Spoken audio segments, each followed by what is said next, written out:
ও আমাকে বারবার বলছে, আব্বু আমি লেখাপড়া করতে চাই, কিন্তু বোঝেনি তো গরিবের ঘরের মেয়ে, বড় হলে একটু সমস্যাই। এই জন্য আমি ভালো একটা ছেলে পাইছি, বিধায় তাকে বিয়ে দিয়েছি। সর্বোচ্চ এমনি এই রিক্সা চালিয়ে কত টাকা ইনকাম করেছিলেন? আমি 1300 টাকা পর্যন্ত করছি। সর্বোচ্চ না? জি। এখন কিরকম হয়? এখন এরকম হয় না, এখন শুধু খেয়ে পড়ে বেঁচে আছি এটি।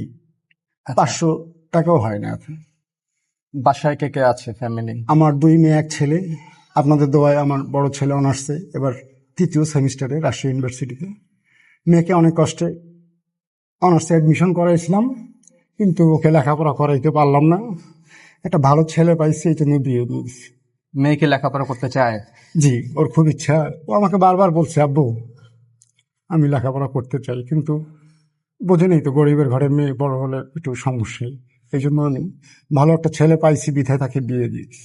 আচ্ছা, এখন ধরেন এই ভিডিও দেখে অনেকেই তো দেখা গেল আপনি খুব স্মার্টলি কথা বলতে পারেন, আপনাকে হয়তো হেল্প করতে চায়। সেক্ষেত্রে ধরেন কেউ যদি হেল্প করে, সেক্ষেত্রে আপনার মানে চাহিদা কি থাকতে পারে?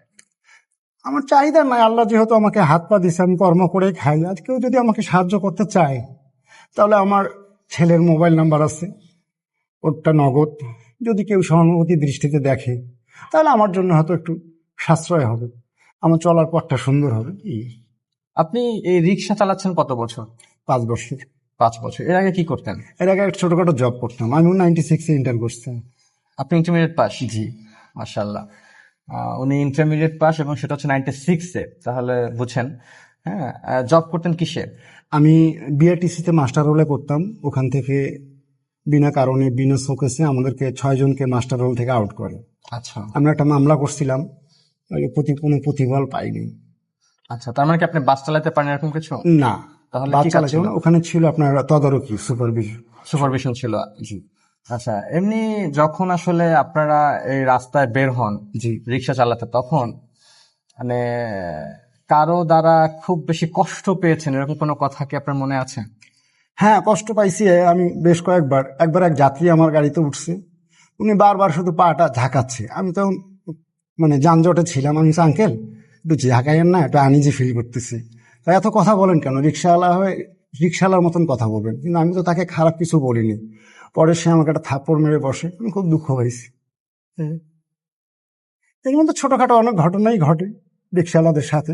হয়তো তারা মনে করে আমরা নিম্ন শ্রেণীর, তো তারা আমাদেরকে সঠিকভাবে মূল্যায়ন করে না।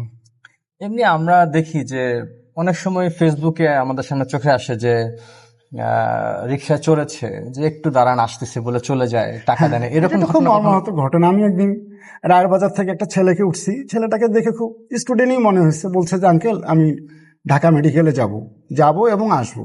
আমি বলছি, ঠিক আছে আঙ্কেল চলেন। কত দিতে হবে আঙ্কেল? আমি বলছি, বাবা 200 টাকা দিও। দেখেন না, 150 টাকা পাবেন। আমি বলছি, না বাবা, এখান থেকে তো নিউ মার্কেটে গেলে আমরা 80-90 টাকা পাই, তারপরও 160 টাকা মিটার। তাকে আমি গেছি, সে আমাকে বলল যে, আঙ্কেল এখানে আপনি 2-3 মিনিট দাঁড়ান, আমি আসতেছি। কিন্তু সেই ভিতরে গেছে, আর আসেনি। আমি 1 ঘন্টা ওখানে ওয়েট করছি। ওয়েট করার পর নিরাশ হয়ে আবার চলে আসছি। তা আমি পায়ে রিক্সা এত কষ্ট করে নিয়ে গেছি, সে আমার সাথে এরকম না করলেও পারত।